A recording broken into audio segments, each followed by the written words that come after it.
நாடாளுமன்றத்துடைய மழைக்கால கூட்டத்தொடர் நாளை தொடங்கி ஆகஸ்ட் 13ஆம் தேதி வரைக்கும் நடக்க இருக்கு.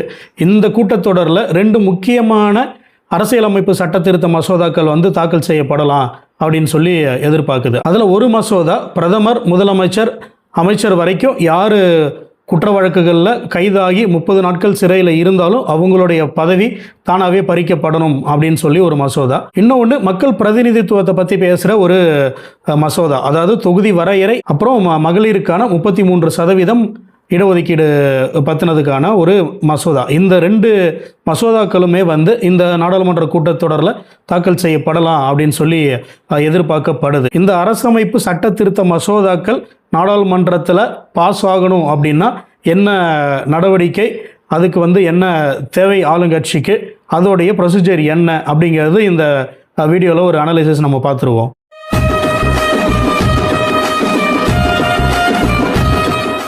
வணக்கம், நான் உங்கள் வாண்டரிங் மாங்க் சத்யா. இந்திய நாடாளுமன்றத்தில் தாக்கல் செய்யப்படும் மசோதாக்கள் எல்லாமே ஒரே மாதிரியான ஓட்டிங் பேட்டர்ன் இருக்கிறது கிடையாது. ஒரு சில மசோதாக்கள் சிம்பிள் மெஜாரிட்டி இருந்தால் போதும், அதாவது 543ல் 275 அந்த மாதிரி சிம்பிள் மெஜாரிட்டி இருந்தால் போதும். ஆனால் அரசமைப்பு சட்ட திருத்தங்கள் நம்ம பண்ணும்போது அது ரொம்ப கவனமாக இருக்கணும். அது மக்களுடைய பிரதிநிதித்துவத்தை பாதிக்கக்கூடிய விஷயங்கள் இந்த கான்ஸ்டிடியூஷனில் நம்ம ஃபார்ம் பண்ணுறோம் அப்படிங்கிறதுல அந்த சட்ட திருத்தங்கள் பண்ணும்போது ரொம்ப கவனமாக இருக்கணுங்கிறதுக்காக நமது முன்னோர்கள், இந்த அரசமைப்பு சட்டத்தை உருவாக்கிய நமது முன்னோர்கள் ஒரு ஸ்பெஷல் ஆர்டிக்கல் அதில் இன்க்ளூட் பண்ணியிருக்காங்க. அதாவது ஆர்டிக்கல் 368 அப்படின்னு சொல்லிட்டு ஒரு சட்டம். அது என்னன்னா, நமக்கு அரசமைப்பு சட்டத்தில் நமக்கு மாற்றங்கள் கொண்டு வரணும் அப்படிங்கிற பட்சத்தில் அது என்ன மாதிரி ஒரு ஓட்டிங் பேட்டர்னில் நடக்கணும், லோக்சபாலையும் சரி ராஜ்யசபாலையும் சரி அப்படிங்கிற மாதிரி. இதில் ஒரு சில சட்டங்கள் சிம்பிள் மெஜாரிட்டி இருந்தால் போதும், ஆனால் அரசமைப்பில் மாற்றங்கள் கொண்டு வரணும், அந்த சட்ட மசோதாக்கள் அதில் நம்ம சட்ட திருத்தங்கள் பண்ணுறோம் அப்படிங்கிற பட்சத்தில் 2/3 மெஜாரிட்டி அப்படின்னு சொல்லக்கூடிய 3 2 பங்கு அளவுக்கான உறுப்பினர்கள் அதுக்கு ஆதரித்து வாக்களிக்க வேண்டும் அப்படிங்கிற மாதிரி ஒரு சட்ட திருத்தம். அதை தான் இப்போ நம்ம பார்க்க போகிறோம். ஆர்டிகல் 368 என்ன சொல்கிறாங்கன்னா, ஒரு அரசமைப்பு சட்ட திருத்தம் மசோதா நம்ம கொண்டு வரோம் அப்படின்னா 543 எம்பிக்கள் கொண்ட அவையில் பெரும்பான்மையான எம்பிக்கள் அட்டண்டன்ஸில் இருக்கணும் அப்படின்னு சொல்லிட்டு முதல் விஷயமா சொல்கிறாங்க. ரெண்டாவது விஷயம், பெரும்பான்மையாக உள்ள பிரசன்ட் ஆகியிருக்கிற உறுப்பினர்கள் இந்த சட்ட மசோதாவை ஆதரித்து ஒரு 2/3 மெஜாரிட்டி வர அளவுக்கு வாக்களிக்கணும் அப்படிங்கிற மாதிரி இந்த 2 விஷயங்கள் இதில் இருக்குது. 2 சட்ட திருத்த மசோதாக்கள் கொண்டு வர போகிறாங்க அப்படின்னு சொல்லி பேசணும். ஒன்று அரசமைப்பு சட்ட திருத்த மசோதா 130, இன்னொன்று அரசமைப்பு சட்ட திருத்த மசோதா 131. இது ரெண்டுமே ரொம்ப முக்கியமான ஒரு சட்ட திருத்த மசோதாக்கள். இது ரொம்ப நாளாக எப்படியாவது இதை சட்டம் ஆக்கிடணும் அப்படின்னு சொல்லிட்டு பிஜேபி துடிச்சிக்கிட்டு இருக்காங்க. அதில் முதல் விஷயம் 130வது சட்ட திருத்த மசோதா. அந்த அமெண்ட்மெண்ட் என்ன அப்படின்னு பார்த்தோம்னா, பிரதமர், முதலமைச்சர், அமைச்சர்கள் யாராக இருந்தாலுமே இன்னைக்கு இருக்கிற சட்டங்கள் படி ஒரு வழக்கில், ஒரு ஊழல் வழக்குலையோ இல்லை ஏதாவது குற்ற வழக்குலையோ இல்லை மோசடி வழக்குலையோ அவங்க கைதாகிறாங்க அப்படின்னா அவங்க இமீடியட்டாக அவங்களுடைய பதவியை ராஜினாமா பண்ண வேண்டிய அவசியம் இல்லை. அவங்க ஜெயிலில் இருந்துகிட்டே அந்த வழக்கை நடத்திக்கலாம். ஜெயிலையும் அமைச்சராகவோ முதலமைச்சராகவோ அவங்க இருக்கலாம். ஒருவேளை அவங்களுக்கு மனசு உறுத்தி தார்மீக அடிப்படையில் அவங்க ராஜினாமா பண்ணாலோ இல்லை அவங்களுடைய முதல்வரோ பிரதமரோ நீங்கள் ராஜினாமா பண்ணிவிட்டு ஜெயில் போங்க அப்படிங்கிற மாதிரி சொன்னாலே ஒழிய ஆட்டோமேட்டிக்காக அவங்களுடைய பதவி பறி போகிறதுக்கான அவசியம் இல்லை அப்படிங்கிற மாதிரி இன்றைக்கி ஒரு சட்டம் இருந்துகிட்டு இருக்கு. இந்த சட்டத்தை அடிப்படையாக மாற்றணும் அப்படின்னு சொல்லிட்டு தான் பாஜக இந்த சட்டத்திருத்த மசோதாவை கொண்டு வராங்க. இதில் முக்கியமாக என்ன சொல்கிறாங்க அப்படின்னா, ஒரு அமைச்சரோ முதலமைச்சரோ பிரதமரோ வரைக்குமே ஒரு தவறு புரிஞ்சிட்டாங்க அப்படின்னு சொல்லி ஒரு வழக்கு பதியப்படும் போது நமக்கு அதிலே தெரிஞ்சிடும், கோர்ட்டுக்கு போச்சு அப்படின்னா இந்த குற்ற வழக்கில் எத்தனை வருஷத்துக்கான தண்டனை கிடைக்கும் அப்படிங்கிறது. இப்போ இந்த சட்டத்தில், இந்த சட்ட திருத்த மசோதாவில் என்ன சொல்ல வராங்க அப்படின்னா, ஒரு அமைச்சரோ இல்லை முதலமைச்சரோ ஒரு குற்ற வழக்கு கைதாகி அவங்க மேலே 5 வருஷத்துக்கு குறையாமல் ஒரு சிறை தண்டனை பெறுற மாதிரி ஒரு வழக்கு பதிவாகுது அப்படிங்கிற பட்சத்தில் அவங்க இமிடியேட்டாக கைதாகி ஜெயிலுக்கு போகிறாங்க அப்படின்னா அது ஃபஸ்ட்டு போகும்போது அவங்க கஸ்டோடியல் ஜெயில் தான் அவங்க போவாங்க. எடுத்தவொடனே குற்றம் நிரூபிக்கப்பட்டு நேராக சிறை தண்டனை கைதியாக போக மாட்டாங்க. அவங்க விசாரணை கைதியாக உள்ளே போகிறாங்க. அப்படிங்கும்போது 30 நாளைக்குள்ளே அவங்க வெளியில் வரலை, ஜாமீனில் அப்படிங்கிற மாதிரி இருக்கும் பட்சத்தில் அவங்களுடைய பதவி ஆட்டோமேட்டிக்காக பறிக்கப்படும் அப்படிங்கிறது தான் இந்த சட்டத்திருத்த மசோதாவுடைய ஒரு முக்கிய சாராம்சம். நான் திரும்பவும் தெளிவாக சொல்கிறேன், ஒரு அமைச்சரோ இல்லை முதலமைச்சரோ கைதாகி ஒரு குற்ற வழக்கில் 5 வருஷத்துக்கு குறையாம சிறை தண்டனை கிடைக்கும் அப்படின்னு இருக்கிற அந்த வழக்கில் ஒரு 30 நாள் அவங்க ஜெயிலில் வந்து கஸ்டடியில் இருந்துட்டாலே அவங்களுடைய பதவி வந்து ஆட்டோமேட்டிக்காக பறிக்கப்படும் அப்படிங்கிற மாதிரி இந்த சட்டத்திருத்த மசோதா இதில் கொண்டு வராங்க.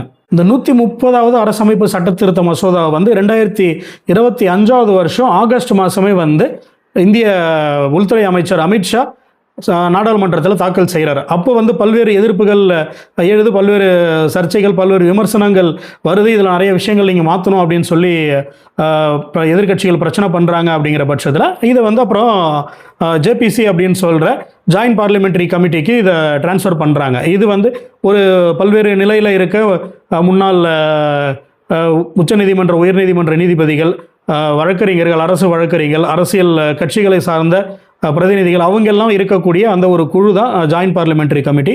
அவங்க வந்து இதில் என்னென்ன திருத்தங்கள் பண்ணலான்னு சொல்லிட்டு அரசுக்கு அவங்க முன்வைக்கலாம் அப்படிங்கிற மாதிரி ஒரு கமிட்டிக்கு இதை டிரான்ஸ்ஃபர் பண்ணி இப்போதைக்கு வச்சுருக்காங்க.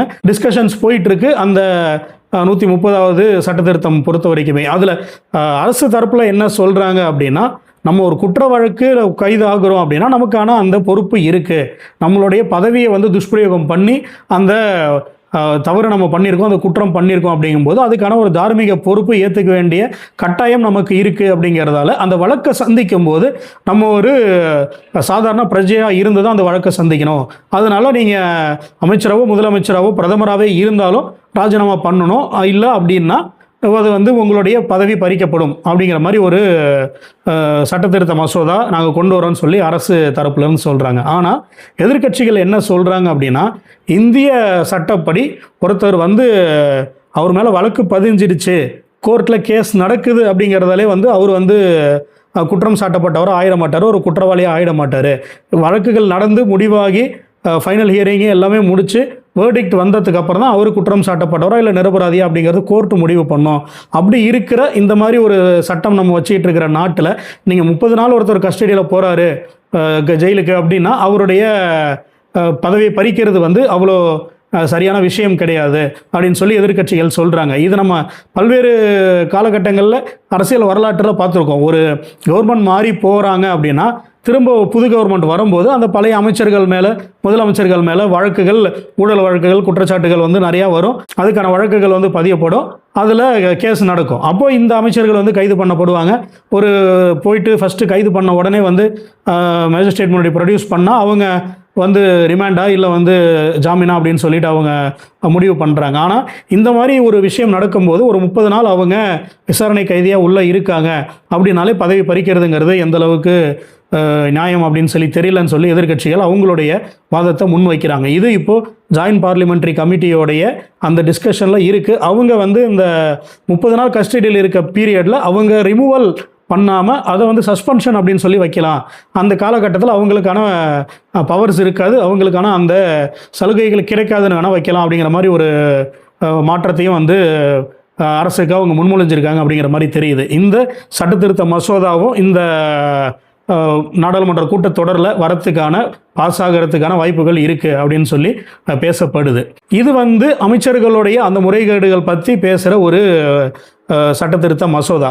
அடுத்த அரசமைப்பு சட்டத்திருத்த மசோதாங்கிறது மக்களுடைய பிரதிநிதித்துவத்துடைய அடித்தளத்திலே வந்து கை வைக்கிற மாதிரி வந்து இருக்கிற ஒரு மசோதா. இது ஏற்கனவே ஏப்ரல் மாதம் வந்து நாடாளுமன்றத்தில் தாக்கல் பண்ணி ஃபெயில் ஆயிடுச்சு. அதாவது நமக்கு அந்த 2/3 மெஜாரிட்டின்னு சொல்கிற அது அந்த மெஜாரிட்டி கிடைக்காம 298 ஓட்டு தான் இந்த மசோதாவுக்கு ஆதரவாக கிடைச்சிது. அப்படிங்கிறதால வந்து இந்த மசோதா தோற்கடிக்கப்பட்டுச்சு. இப்போ இந்த நாடாளுமன்ற கூட்டத்தொடர்லையும் இந்த மசோதா தாக்கல் பண்ணுறதுக்கான வாய்ப்புகள் அதிகம் அப்படின்னு சொல்லி சொல்கிறாங்க.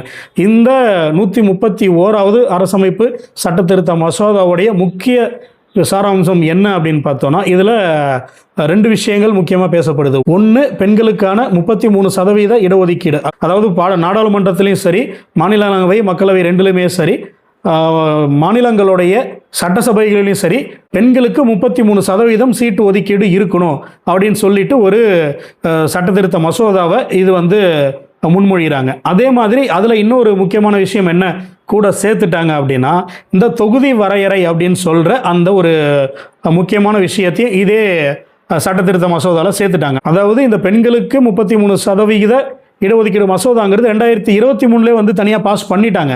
அது இம்ப்ளிமெண்ட் பண்ணணும்னா வந்து 2024 அப்புறமே அதை பண்ணியிருந்திருக்கலாம். ஆனால் அதை கொண்டு வந்து இந்த டீலிமிட்டேஷன் மசோதா கூட சேர்த்து அதை ரெண்டையும் சேர்த்து தான் பாஸ் பண்ண முடியும் அப்படிங்கிற மாதிரி ஒரு குழப்பத்தை வந்து மத்திய அரசு உருவாக்கிட்டாங்க. அதனால் இப்போ என்ன ஆயிடுச்சு அப்படின்னா, இந்த டீலிமிட்டேஷன் மசோதாவுக்கு வந்து பெரும்பான்மையான எதிர்க்கட்சிகள் வந்து எதிர்ப்பு தெரிவிக்கிறாங்க. இந்த பெண்கள் இடஒதுக்கீடு மசோதாவுக்கு எல்லா கட்சிகளுமே வந்து ஆதரவு தெரிவிக்கிறாங்க. அப்படிங்கிற ஒரு குழப்பமான ஒரு நிலையில் வந்து இப்போதைக்கு நிற்கிது. தொகுதி மறுவரையறை இந்த டீலிமிட்டேஷனில் ஏன் இவ்வளோ பிரச்சனைகள் அப்படின்னா, 1971 நடந்த அந்த கணக்கெடுப்பு வச்சு தான் இன்றைக்கி இருக்க நம்மளுடைய நாடாளுமன்ற உறுப்பினர்களுக்கான அந்த ஸ்ட்ரென்த் இருக்குது. அதாவது அன்னைக்கு இருந்த அந்த மக்கள் தொகை கணக்கெடுப்பு படி ஒரு 552 எம்பி வரைக்கும் நம்ம இப்போதைக்கு அலோவ் பண்ணலாம் அப்படிங்கிற மாதிரி ஒரு சட்ட திருத்தம் அவங்க பண்ணியிருந்திருக்காங்க. அது மூலயமா வந்து ஒரு 543 எம்பியை வச்சு இன்றைக்கி நம்ம நாடாளுமன்றம் நடந்துகிட்டு இருக்கு. அதில் வந்து சேஞ்சஸ் பண்ணணும்னு சொல்லிட்டு தான் இப்போ இருக்கிற பாஜக தலைமையிலான அரசு முடிவு பண்ணியிருக்காங்க. அதாவது மக்கள் தொகை சார்ந்து இருக்கிற இந்த 543 தொகுதிகளை மறுசீரமைச்சு ஒரு 850 உறுப்பினர்கள் கொண்ட நாடாளுமன்றமாக அதை மாற்றணும்னு சொல்லிட்டு முடிவு பண்ணியிருக்காங்க. இதில் என்ன ஒரு சிக்கல் அப்படின்னா, மத்திய அரசுகள் பல்வேறு காலகட்டங்களில் கொண்டு வந்த அந்த மக்கள் தொகை கட்டுப்பாடு சம்பந்தமான விதிமுறைகள் அதை நடைமுறைப்படுத்தின பல்வேறு மாநிலங்கள் நம்ம பார்க்கணும். தென் மாநிலங்கள் பொறுத்த வரைக்குமே வந்து மக்கள் தொகை கட்டுப்பாடில் வந்து ரொம்ப கவனமாக இருந்தாங்க. தமிழ்நாடு பொறுத்த வரைக்கும் நாம் இருவர் நமக்கு இருவர்னு இருந்துச்சு. அப்புறம் வந்து நாம் இருவர் நமக்கு ஒருவர் அப்படின்னு சொல்லி அது மாறுச்சு. அந்த லெவலில் தான் வந்து இன்றைக்கி மக்கள் தொகையுமே வந்து தமிழ்நாடு அரசு கட்டுப்படுத்தி வச்சுருக்காங்க. கேரளா அரசுமே கர்நாடக அரசுமே இந்த விஷயங்களில் அவ்வளோ கௌரவமாக செயல்பட்டுருக்காங்க. ஆனால் இன்னைக்கு இருக்கிற மத்திய அரசு அது ரிலேட்டடாக தான் வந்து நம்ம இந்த நாடாளுமன்றத்துக்கான எண்ணிக்கைகளை வந்து மறுசீரமைக்க போகிறோம். அப்படிங்கிறதால தமிழ்நாடு, கேரளா, கர்நாடகா, ஆந்திரா உள்ளிட்ட மாநிலங்களுக்கு இருக்கிற உறுப்பினர்களில் வந்து பாதிப்பு ஏற்படுமோ அப்படிங்கிற ஒரு அச்சமும் வந்து பெரிய லெவலில் எழுந்திருக்கு. அதை தான் வந்து இங்கே இருக்கிற எதிர்க்கட்சிகள் அவங்க ஆட்சேபனை தெரிவிச்சிட்டு இருக்காங்க. இன்னைக்கு இருக்கிற 543 நாடாளுமன்ற உறுப்பினர்களில் தமிழ்நாட்டுக்கு 39 பேரும், பாண்டிச்சேரிக்கு ஒருத்தரும் அப்படின்னு சொல்லி தமிழ் மக்கள் சார்ந்த அந்த 40 உறுப்பினர்கள் இருக்காங்க. இது வந்து மறுசீரமைப்பில் என்ன மாதிரி ஒரு தாக்கத்தை ஏற்படுத்தும், அடிபடும் அப்படிங்கிற மாதிரி ஒரு பயம் வந்து எதிர்க்கட்சிகளுக்கு இருந்துகிட்டு இருக்கு. இந்த 543ங்கிறத 850 மாற்றணும். அதாவது 835 வந்து மாநிலங்களுக்கான அந்த நாடாளுமன்ற உறுப்பினர்களாகவும் ஒரு 35 உறுப்பினர்கள் வந்து இன்றைக்கி இருக்கிற அந்த யூனியன் பிரதேசங்களுக்கான உறுப்பினர்களாகவும் இருக்கணும்னு சொல்லிட்டு அந்த முயற்சியை வந்து மத்திய அரசு எடுத்துக்கிட்டு இருக்காங்க. இதுலேயுமே வந்து பல்வேறு குழப்பங்கள் இருந்துகிட்டு இருக்கு. நம்ம நாட்டை பொறுத்த வரைக்கும் இந்தியன் கான்ஸ்டிடியூஷனில், அதாவது அரசமைப்பு சட்டத்தில் ஒரு திருத்தம் கொண்டு வரணும் அப்படின்னா அந்த சட்ட மசோதா வந்து மாநிலங்களவை, மக்களவை 2 அவையிலுமே வந்து அது சமர்ப்பிக்கப்பட்டு அது வந்து ஓட்டிங்கில் பாஸ் ஆகணும், 2/3 மெஜாரிட்டி வாங்கணும். அப்படிங்கிறது வந்து நமக்கு ஆர்டிகல் 368 இருக்கிற முக்கியமான விஷயம். அது சார்ந்து இன்னைக்கு இருக்கிற நம்மளுடைய அந்த நாடாளுமன்ற உறுப்பினர்கள் ஸ்ட்ரென்த்து பார்த்தோம் அப்படின்னா 543 உறுப்பினர்கள் கொண்ட நாடாளுமன்றம் நம்மளுது. அதில் ஒரு 3 சீட் வேக்கண்ட்டாக இருக்குது. அது போக 540 உறுப்பினர்கள் இன்றைக்கி இருக்காங்க. நமக்கு அந்த 543ல் 2/3 அப்படின்னு பார்த்தோன்னா ஒரு 362 எம்பிஸ் வராங்க. இது நமக்கு இன்றைக்கி 540 பேர் தான் இருக்காங்க அப்படின்னு பார்க்கும்போது அதோடைய 2/3 மெஜாரிட்டி வந்து 360. இன்றைக்கி மத்திய ஆளும் பாஜக அரசுக்கு இந்த சட்டத்திருத்த மசோதாக்களை வந்து பாஸ் பண்ணணும், 2/3 மெஜாரிட்டி வாங்கணும் அப்படின்னா அவங்களுக்கு வந்து 360 எம்பிக்களுடைய சப்போர்ட்டு அவங்களுக்கு கண்டிப்பாக தேவை. ஆனால் பாஜகவுடைய தேசிய ஜனநாயக கூட்டணி பொறுத்த வரைக்கும் ஒரு 294 சீட்டு மட்டும்தான் அவங்க வச்சுருக்காங்க. இந்த சீட்டு வச்சுட்டு தான் போன ஏப்ரலில் இந்த மசோதா தாக்கல் பண்ணப்போ கூடுதலாக ஒரு 4 பேர் வந்து இதை வாக்களித்து 298 வாக்குகளாக அது வந்து இருந்தது. இந்த டைம் என்ன ஆகுது அப்படின்னா அந்த 294 என்டிஏவோடைய கூட்டணி எம்பிக்கள் கணக்காக இருக்குது. அது போக மேற்கு வங்கத்தில் மம்தா பானர்ஜி தலைமையிலான திரிணாமுல் காங்கிரஸ்லேருந்து ஒரு 20 எம்பிக்கள், அங்கே இருக்கிற 28 எம்பிக்களில் ஒரு 20 எம்பிக்கள் வந்து அங்கே ஒரு டம்மி கட்சியில் அவங்க போய் சேர்ந்துடுறாங்க. National citizen party of India அப்படின்னு சொல்லி ஒரு கட்சி, அவங்க போய் சேர்ந்துட்டு அந்த கட்சி வந்து நாங்கள் தேசிய ஜனநாயக கூட்டணிக்கு ஆதரவு தரோம் அப்படிங்கிற ஒரு நிலைப்பாட்டில் இருக்காங்க. அங்கே இருக்கிற ஒரு 20 எம்பி. ஆந்திராவில் இருக்கிற ஒய்எஸ்ஆர் காங்கிரஸ் பார்ட்டி, ஜெகன்மோகன் தலைமையிலான கட்சி வந்து அவங்களுமே அவங்களுடைய ஒரு நிலைப்பாடு நாங்கள் மத்திய அரசுக்கு இணக்கமாக தான் இருக்கும் அப்படிங்கிற மாதிரி சொல்லிட்டு இருக்காங்க. அது மூலயமா வந்து ஒரு 4 எம்பிஸ் கிடைக்கிறதுக்கான வாய்ப்பு தேசிய ஜனநாயக கூட்டணிக்கு இருக்குது. அது அடுத்தது சிவசேனாவுடைய 2 பிரிவுகள், அதாவது ஏக்நாத் ஷிண்டே தலைமையிலான சிவசேனா அவங்க வந்து என்டிஏல தான் இருக்காங்க, பாஜக கூட்டணியில். உத்தவ் தாக்கரே அவர்கள் தலைமையிலான அந்த இன்னொரு சிவசேனா அவங்களுக்கு வந்து ஒரு 9 எம்பி இருந்திருக்காங்க. அதில் 6 எம்பி வந்து இன்னைக்கு இவர் ஏக்நாத் ஷிண்டே தலைமையிலான அந்த சிவசேனாவுக்கு ஆதரவாக செயல்படுறாங்க.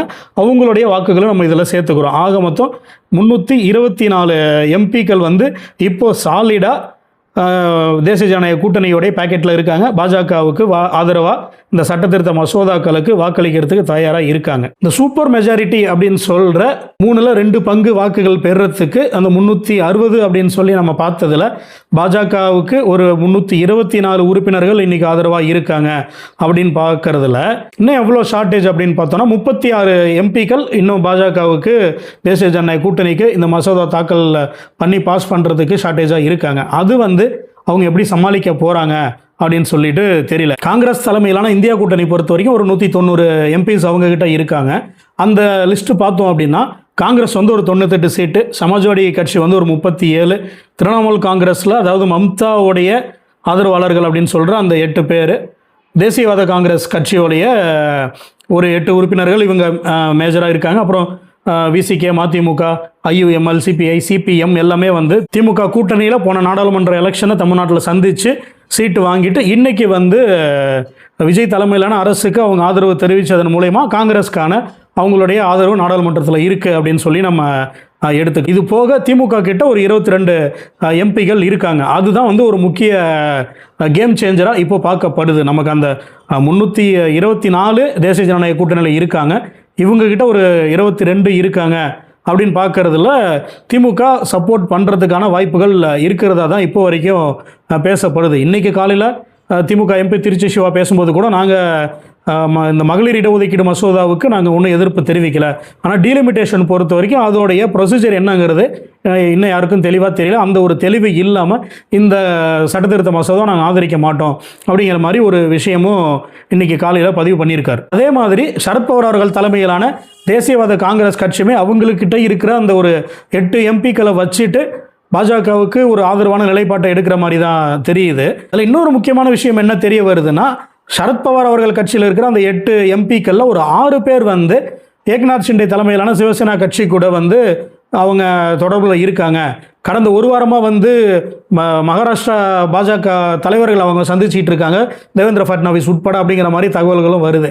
அப்படி இருக்கும்போது இந்த 6 எம்பிக்களும் பாஜக கூட்டணிக்கு ஆதரவு தெரிவிப்பாங்களா, இல்லை சரத்பவார் அவர்களுடைய ஒரு வழிகாட்டுதலின் பேரில் இந்த 6 எம்பிக்கள் வந்து அங்கே போய் பார்த்துட்டு அவங்க ஆதரவு தெரிவிக்கிறதுக்கான விஷயங்கள் பேசிகிட்டு இருக்காங்களா அப்படின்னு தெரியல. எப்படி இருந்தாலும் அந்த 360 அப்படிங்கிறது ஒரு பெரிய நம்பரை தான் தெரியுது பாஜகவுக்கு. அதை எப்படி அவங்க கொண்டு வர போகிறாங்க இந்த சட்டத்திருத்த மசோதாக்கள் தாக்கல் பண்ணுறதுக்கு அப்படின்னு சொல்லி மக்களவையில் தெரியல. அதே மாதிரி மாநிலங்களவை பொறுத்த வரைக்கும் 245 உறுப்பினர்கள் கொண்ட ஒரு ஹவுஸ் அது. அங்கே வந்து நமக்கு 2/3 மெஜாரிட்டி இருக்கணும். அதே ரூல்ஸ் தான். நம்ம அந்த 245 majority of the members present ஆகிருக்கணும். ப்ரெசென்ட் அண்ட் ஓட்டிங்கில் அந்த 2/3 மெஜாரிட்டி நமக்கு வரணும். அப்படி 2/3 மெஜாரிட்டி 245 உறுப்பினர்களும் உள்ளே இருக்காங்கங்கும் போது 164 வந்து அங்கே 2/3 மெஜாரிட்டி வருது.